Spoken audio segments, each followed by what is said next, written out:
The forest was trying to kill her. Vervain Solister ran through darkness, branches clawing at her face, roots grabbing at her ankles like skeletal fingers.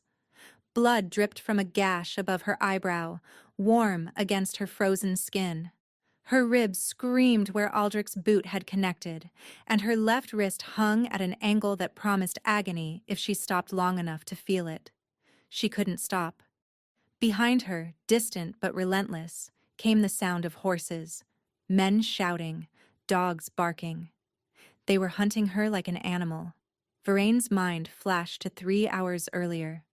Lord Aldrich Mercer's study, the documents she'd found hidden behind the false panel in his desk. Letters in his father's handwriting, confessions, plans. The Duke must die before the vote. Frame Solister. When the inquiry concludes, we'll have Thornhallow's seat and his allies will scatter. 12 years ago, Duke Edric Verne had been murdered. Her father, Lord Harlan Solister, had been blamed, tried, and executed within a month. Vervain had been 7 years old, watching from a window as they dragged him to the gallows.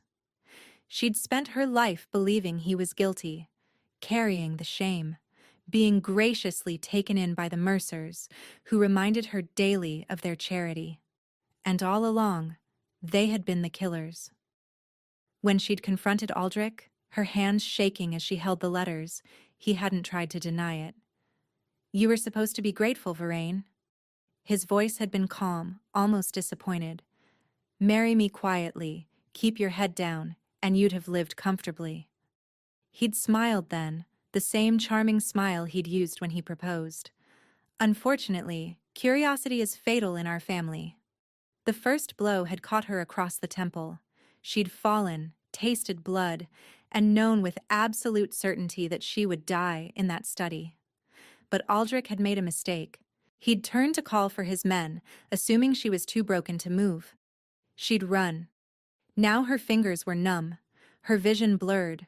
Her foot caught a root. She fell hard, face first into frozen mud, and couldn't get up. The barking grew louder. Vervain pressed her forehead against the earth and waited to die. Then she saw it. Through the trees. A light. Not torchlight from her pursuers. A steady glow from windows. A building. Vervain dragged herself upright and stumbled toward it. The trees thinned, and suddenly she was staring up at a manor that rose against the night sky like a fortress. She didn't know whose home this was. She didn't care. A side door. Servant's entrance. Unlocked. Vervain slipped inside, leaving bloody fingerprints on the handle. She moved like a ghost through unfamiliar hallways, climbing stairs, searching for somewhere to hide. A door. Heavy oak. She pushed it open and found warmth.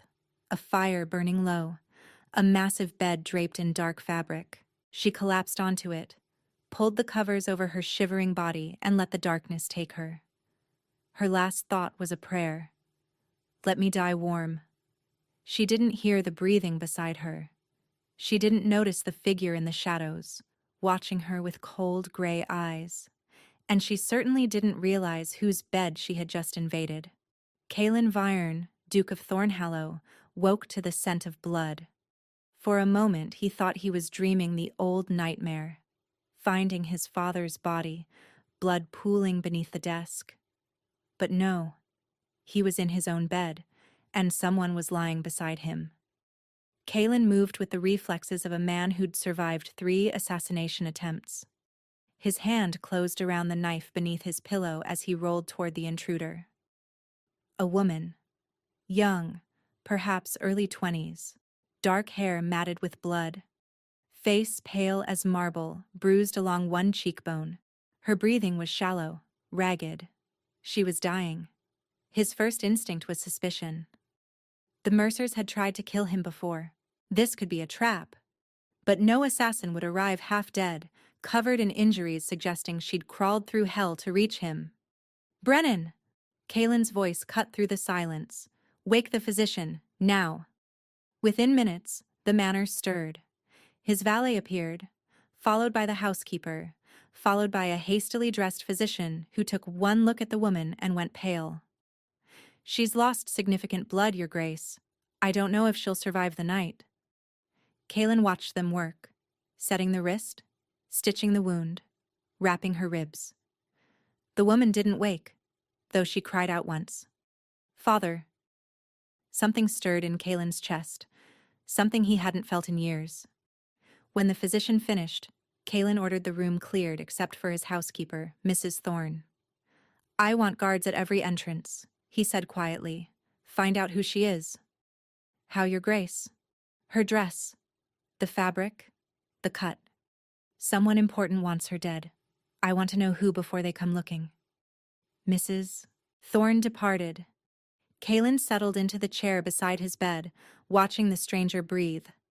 She was a mystery, a danger, a complication he didn't need, but she'd chosen his manner to die in. He intended to find out why. She woke to firelight and pain. Every part of her body ached. Her wrist throbbed beneath bandages. Her ribs protested each breath. But she was warm, alive. Varaine forced her eyes to focus. A bedchamber, richly appointed, dark wood paneling, velvet drapes the color of midnight. And a man sitting in a chair beside her, watching with eyes like winter storms. "Don't move." His voice was deep, controlled, and cold enough to freeze fire. "You have 3 cracked ribs and a broken wrist." Varaine sank back against the pillows. "Who are you?" "The man whose bed you invaded." He leaned forward. "The more interesting question is, who are you?" She hesitated. If she told the truth, he might throw her out. Or worse, send her back to Aldrich. "I'm no one. No one doesn't wear silk worth 50 pounds. No one doesn't flee through a forest in winter with injuries suggesting assault." He rose, pacing. "Who are you?" A duke, she realized. She'd broken into a duke's manor. Then the pieces connected. Thornhallow Forest. Which meant Thornhallow Manor. She whispered. "Yes." Her blood turned to ice. Of all the places in England, she'd fled to the one home that would despise her name above all others. "I see you recognize it." The Duke's voice was flat. "What connection do you have to Thornhallow?" She couldn't tell him. If he knew who her father was. "Your Grace, I should leave. Immediately." "You can barely lift your head." He returned to his chair. "You still haven't answered my question." Varaine closed her eyes. She could lie, but he would discover the truth eventually. And perhaps he deserved to know. "My name is Varaine Solister." The silence was absolute. When she opened her eyes, the Duke's face had transformed. Cold curiosity replaced by something far more dangerous. Rage. "Solister." He spoke the name like poison. "Your father murdered mine." "No, he didn't. He was tried, convicted, executed. The evidence was fabricated." Varaine's voice shook. "I have proof. The Mercers killed your father and framed mine." Something flickered in his expression. "You expect me to believe that Lord Mercer, one of my father's closest allies, was his murderer?" "Yes." She struggled to sit up. "I was engaged to Lord Aldrich Mercer. Tonight I found letters in his study detailing the plan to kill Duke Edric Verne and blame my father. Where is this proof? I couldn't bring the letters. I barely escaped with my life, but I memorized what I could." She met his eyes. "Your father was killed on the 15th of November, in his study, between 9 and 11 at night. The weapon was a letter opener with a pearl handle that belonged to my father, except my father lost that opener 3 months prior. He reported it stolen. The Mercers had it." Kaelin went still. "How do you know about the letter opener?" "Because Lord Garrett Mercer wrote about it. He bragged about stealing the weapon months in advance. The murder weapon was never made public. Only 3 people alive know what killed my father. And the men who ordered the killing." They stared at each other across the firelight. "If what you say is true," he said slowly, You've just handed me the weapon I need to destroy the Mercers. You need protection, he continued. The Mercers will be searching for you, and I need information. Every detail you remember. What are you suggesting? Kaelin rose, walking to the fireplace. You stay at Thornhallow, under my protection, hidden from the Mercers. In exchange, you help me build an unassailable case against them. And if we succeed, I will publicly clear your father's name. Her heart clenched. The chance to finally be free of the shame. And if you decide I'm lying?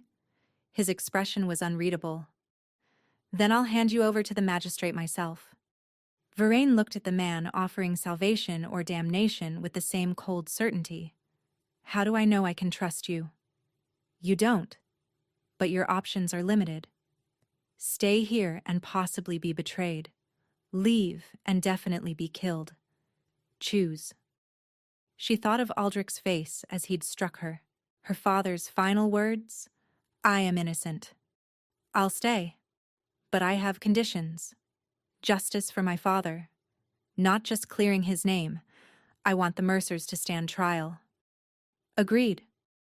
And if I become too dangerous to keep, you tell me. You give me time to run. You have my word. He extended his hand. Do we have an agreement? His hand was scarred across the knuckles. Strong, steady. Varain took it. We have an agreement. His grip was warm, firm, and surprisingly gentle. Then rest. Tomorrow, we begin. He moved toward the door. Your Grace, she called. Why did you save me, before you knew who I was? For a moment his expression flickered, something almost human beneath the controlled surface. Because I've buried enough people I couldn't save. Then he was gone. 3 days passed before Varain could stand without her vision swimming. On the 4th morning, Mrs. Thorne arrived with a simple gray dress. His Grace requests your presence in the East Library. The manor revealed itself as Varain made her painful way through its corridors. Thornhallow was ancient, built for defense rather than beauty. Stone walls thick enough to withstand cannon fire. Portraits of stern-faced ancestors who seemed to judge her with every step. Your father killed our heir, their painted eyes accused. The East Library was crammed floor to ceiling with books. Maps covered one wall. A massive desk dominated the center, buried beneath papers and what appeared to be years of obsessive research. Kaelin stood at the window. He turned when she entered. Sit before you fall. For the next 2 hours, Varain talked. She described Lord Garrett's handwriting. She recounted dates, names, and the cold-blooded calculation of framing an innocent man. When she finished, Kaelin set down his pen. If even half of this is accurate, the Mercers have been building power on murder for over a decade. His voice was quiet. They attended my father's memorial, offered condolences while knowing they'd orchestrated his death. They took me in after my father's execution, called it charity, reminded me daily that I owed them everything. And the engagement to Aldrich wasn't romance, it was control. I was a loose end. Marriage would have silenced me permanently. You'll stay in the West Wing, Kaelin said finally. Away from windows. The staff believes you're a distant cousin recovering from illness. And if the Mercers come looking? Thornhallow has protected my family for 400 years. It will protect you too. As Varain ate breakfast, Kaelin outlined the weeks ahead. Testimony to refine, evidence to gather, allies to cultivate. Parliament reconvenes in 6 weeks. Lord Garrett Mercer is expected to propose legislation consolidating his family's control over northern mining rights, rights that belonged to my father. You want to expose them before the vote. I want to destroy them completely. Varain studied his profile, the tension in his shoulders, the barely contained fury. This isn't just about justice for you. This is personal. My father was murdered. I've spent years hunting shadows while the real killers sat in Parliament. He turned to face her. Yes, this is personal. Is that a problem? No. Personal means you won't stop until they're ruined. Recognition crossed his face. Rest today. Tomorrow, we begin in earnest. The next 2 weeks reshaped Varain entirely. Each morning began at dawn with Kaelin in the library, reviewing her testimony. He questioned every detail, challenged every memory, and forced her to defend each claim until she could recite the letter's contents as fluently as scripture. In the afternoons, Mrs. Thorne took over. "Your posture suggests defeat," the housekeeper observed. "Shoulders back, chin up. You are not a charity case anymore. You are a weapon." "I'm exhausted." "Weapons don't tire. Now, again." Varain learned to walk like someone who belonged in grand houses, to speak with the clipped precision of old aristocracy. And slowly, she healed. Her wrist mended, her ribs stopped screaming, the bruises faded, but some wounds ran deeper. She woke most nights gasping, Aldrich's face burned into her dreams, his boot connecting with her ribs, his voice explaining why she needed to die. One such night she wandered to the library. She expected to find it empty. Kaelin was there, standing at the window in darkness. "Couldn't sleep?" she asked. "I rarely do." He didn't turn. "Nightmares?" "Yes. I dream about finding him. My father. I was 12. The study door was locked.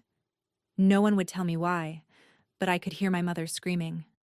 Varain crossed to stand beside him. "I'm sorry. You can understand. You were 7 when they took your father." He finally looked at her. "You've carried that weight as long as I've carried mine. Longer. You at least had certainty. You knew who to blame." She swallowed. "I spent years hating my own father, believing he was a monster. Guilt by association isn't guilt. Tell that to everyone who looked at me with pity or disgust." They stood in silence, 2 broken people sharing damage. "You're stronger than you realize," Kaelin said finally. "You survived what Aldrich did. You ran through a frozen forest with cracked ribs and didn't stop. I collapsed in a stranger's bed. That's not strength. That's desperation. Desperation is a kind of strength, the refusal to die." His voice was quiet but certain.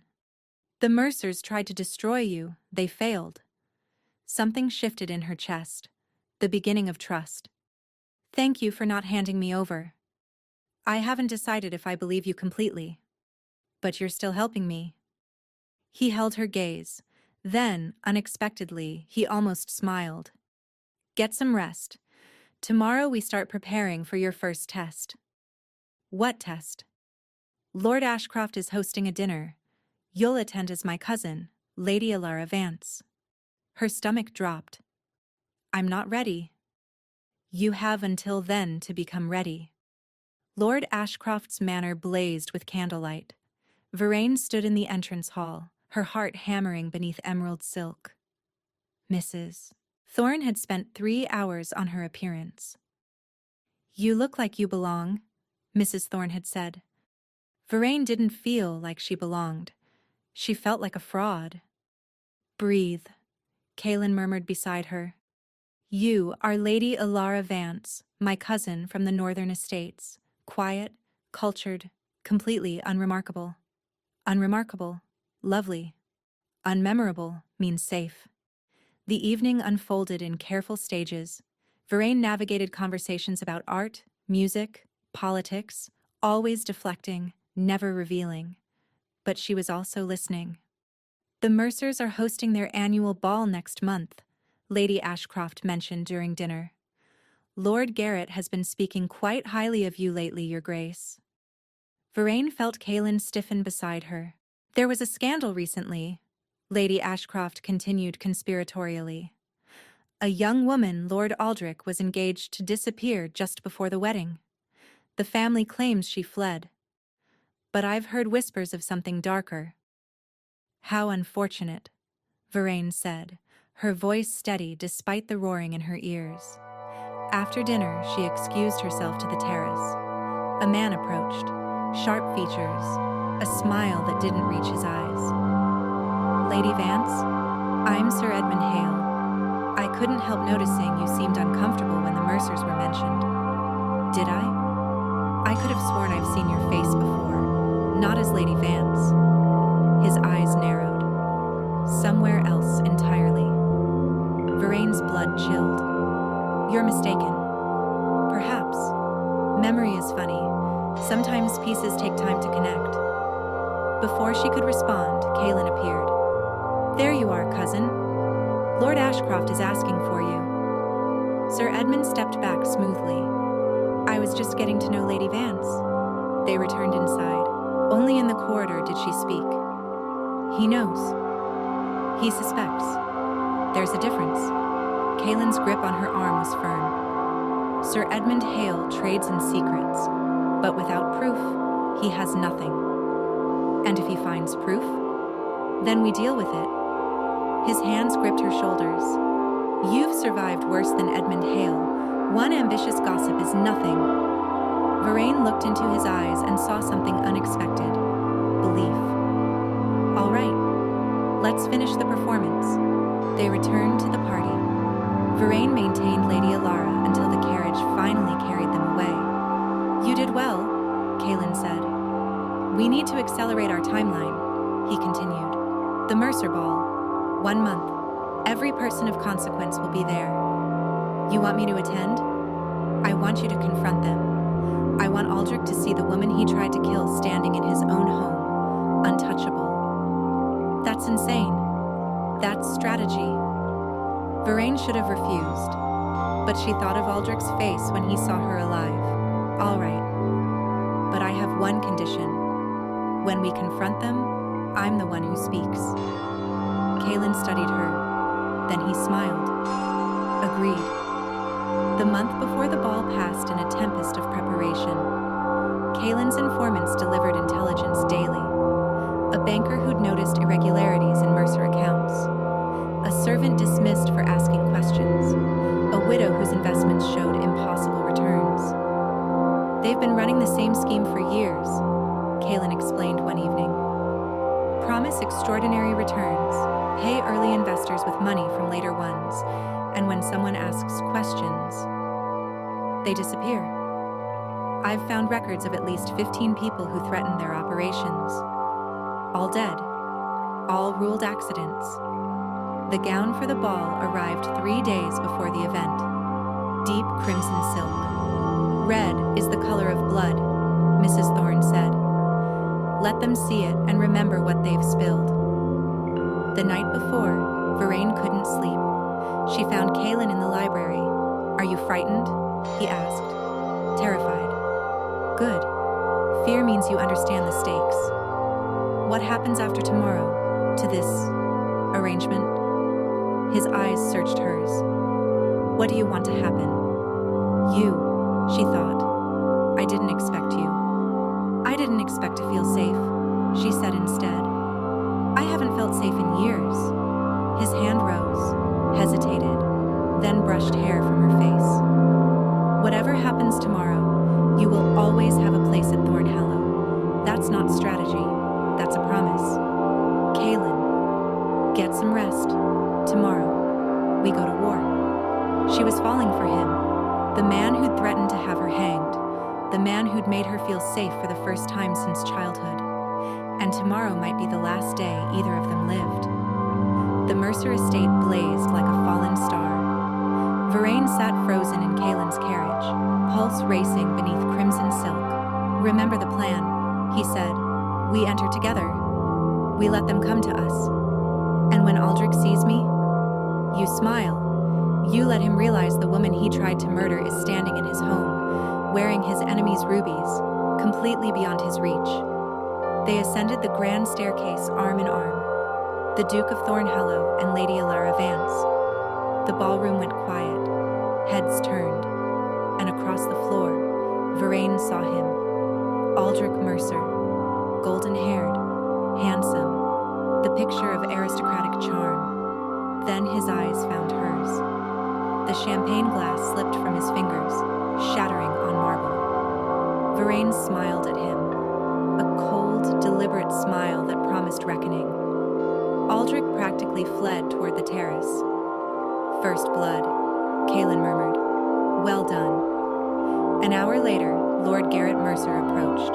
"Your Grace," and the mysterious Lady Vance. His eyes fixed on Varaine. "Have we met before? I have one of those faces? How curious." He smiled, calculating. "I hope you're enjoying our hospitality." "Indeed. Your hospitality is legendary. Some might call it unforgettable." Wariness flickered across Garrett's expression. After he departed, Varaine crossed a quiet corridor. A hand yanked her into a darkened alcove. Aldrich's face was inches from hers. "You should be dead. So you keep hoping. How are you here? How are you with him?" "His Grace found me in the snow. He saved my life." She smiled. "And I've told him everything. Every detail of your father's letters." His hand moved to her throat. "I'll kill you right here. Touch her again, and I'll break every bone in your hand." Kaelin stood at the alcove's entrance, expression murderous. Aldrich released her immediately. "You are threatening a woman in a darkened corridor," Kaelin said. "Confess to your crimes before Parliament reconvenes, or we present evidence that ends your family permanently." "You have no evidence." Her testimony: a dozen defrauded investors, bank records, and the original report about the letter opener, filed 3 months before the murder, when Solicitor was 200 miles away. Aldrich's face crumbled. "That report was destroyed." "Obviously not. You have 1 week." He took Varaine's hand and led her away. The carriage ride was silent. "Are you all right?" Kaelin asked finally. "He touched my throat. I thought I would never have let him hurt you. You weren't there at first. I will always find you." The words came fierce, almost angry. "Do you understand?" Something cracked in her chest, the wall she'd built around her heart. "Kaelin." He crossed the carriage, his hands cupping her face. "Tell me to stop. Tell me this is just strategy, and I'll—" She kissed him, not gently. She kissed him like she was drowning and he was air. He responded instantly, pulling her closer, his mouth claiming hers with equal desperation.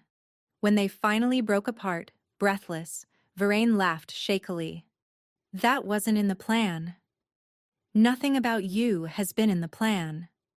At Thornhallow, Mrs. Thorne met them, face grave.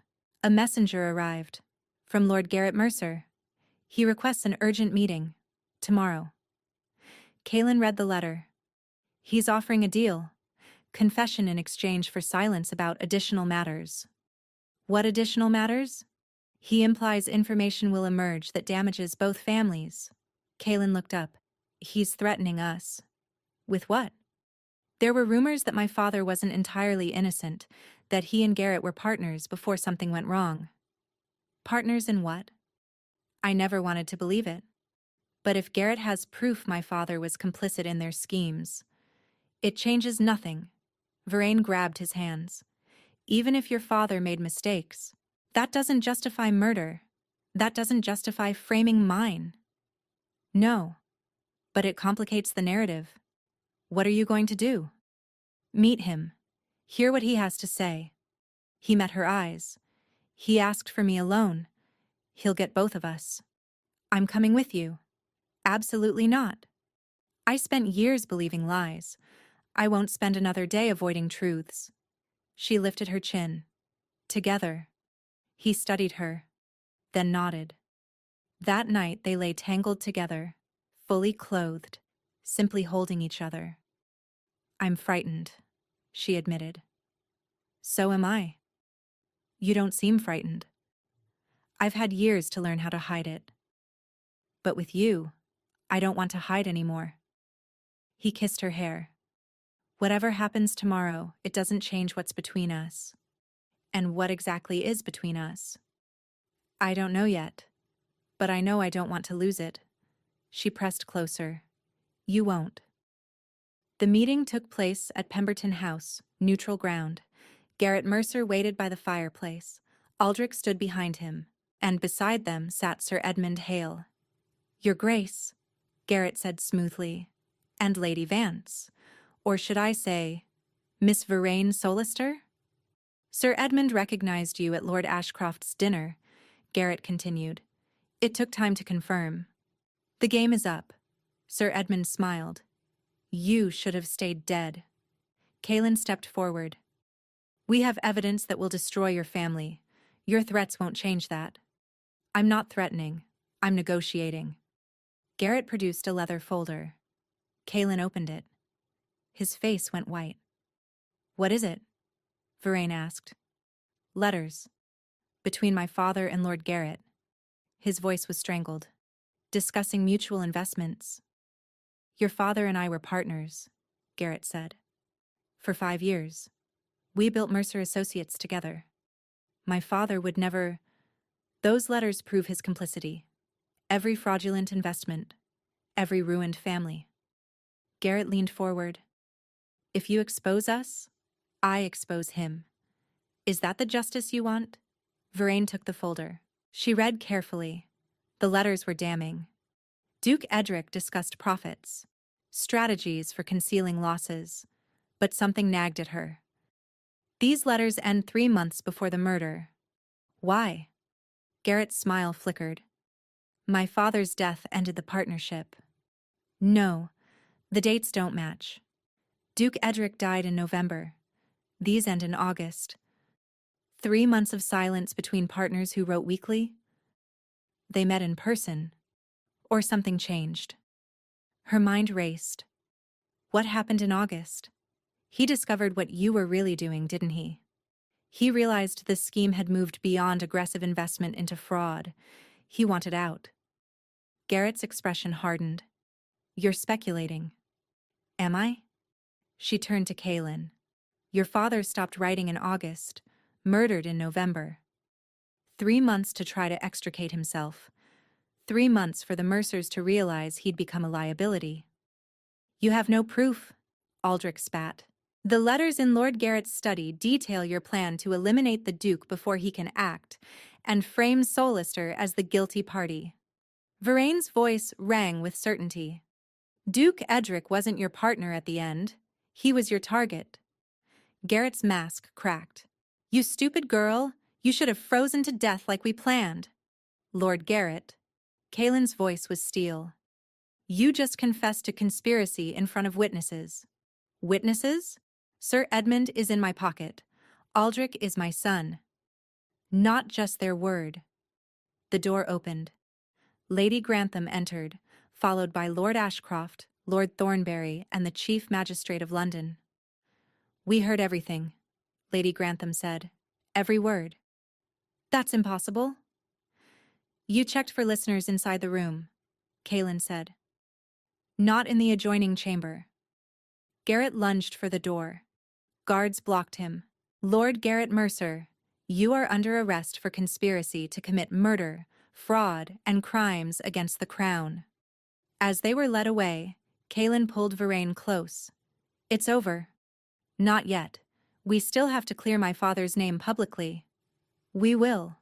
He met her eyes. "My father made mistakes, but he tried to fix them. He died trying. That's brave. That's honest. You taught me that." He kissed her there, surrounded by the wreckage of lies. The trial lasted 3 weeks. Every day, new revelations emerged. Investors testified. Bank records were examined. And Veraine stood before Parliament and told her story. "Lord Aldrich Mercer believed he was silencing a witness. He believed I would freeze to death." "But you survived," the magistrate said. "I survived. And I remembered everything." The verdict was unanimous, guilty on all counts. Lord Garrett was sentenced to hang, Lord Aldrich to transportation for life, and Harlan Solister was posthumously pardoned. Veraine stood in the gallery, tears streaming down her face. Years of shame. Finally over. Kaelin found her afterward. "Your father is cleared. Your family name is restored. I spent so long believing he was guilty." She wiped her eyes. "Hating him. He was innocent." Brave. He died protecting truth. Kaylin took her hands. You inherited that courage. He reached into his coat and produced a small box. When you invaded my bed that first night, I thought you were an assassin, then a victim, then a weapon. He opened the box. A ruby ring glittered inside. I was wrong. You're the woman who taught me to feel again. Kaylin. I'm not negotiating terms. I'm asking if you'll stay. Because I love you. She kissed him. Yes. To all of it. 1 year later, Thornhallow had changed. The fortress now bustled with life. Solicitors drafted legislation to protect investors. The West Wing housed a school for children orphaned by financial crimes. And the gardens bloomed with roses planted by the new Duchess. Varaine stood at the window watching students play. Hard to believe that a year ago she'd been running through a frozen forest. You're brooding again. She turned. Kaylin leaned in the doorway, reflecting. There's a difference? She threw a cushion at him. He caught it, laughing. What are you reflecting about?